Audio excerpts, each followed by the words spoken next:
How do children learn the meaning of words? Young children sometimes have trouble with the meaning of words. They have so little past in which to have learned and to have had real-life experiences. They may have never had the experience that would give meaning to the word. The word okra will have little meaning to a child who has never seen or tasted okra. They may have never heard the word that names or describes a familiar object, person, or event.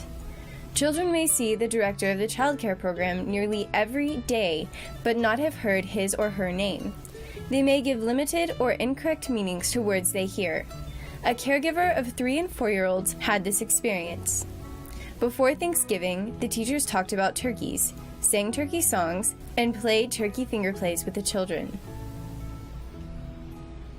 Finally, one of the teachers asked the children to describe a turkey. After some thought, one child said he thought it was something like a fish. Yes, the other children agreed, it was something like a fish. The teachers suddenly realized that the only real-life experience these children had with turkeys was to have a slice of white meat on their plate on Thanksgiving Day. Of course, it was something like a fish. A nearby farm was immediately contacted. They brought 2 turkeys to the program the very next day. By the time the turkeys were picked up and taken back to the farm, the children knew that turkeys are big birds, gobble to each other when they are separated, eat grain and drink water, and have wings, but they fly only a few feet at a time.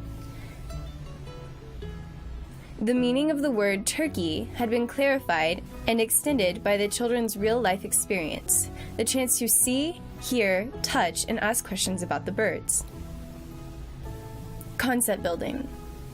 Someone has said that words are like empty cups. A cup by itself is not a very useful thing. It is useful only if you have something to put in it. Words alone are not very useful either.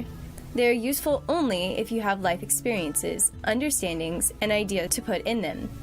In the following story, 2 people had very different experiences in their word cup. Horses. A child lived in a house near the edge of town. From her window, she could see horses running and grazing on a nearby farm. As a toddler, she learned that these beautiful animals were horses. She had a word cup with a tiny sip of meaning in it. On the farm lived an old man who cared for the horses. Since his childhood, he had loved and lived with horses. He had ridden them, groomed them, fed them, and nursed them when they were sick.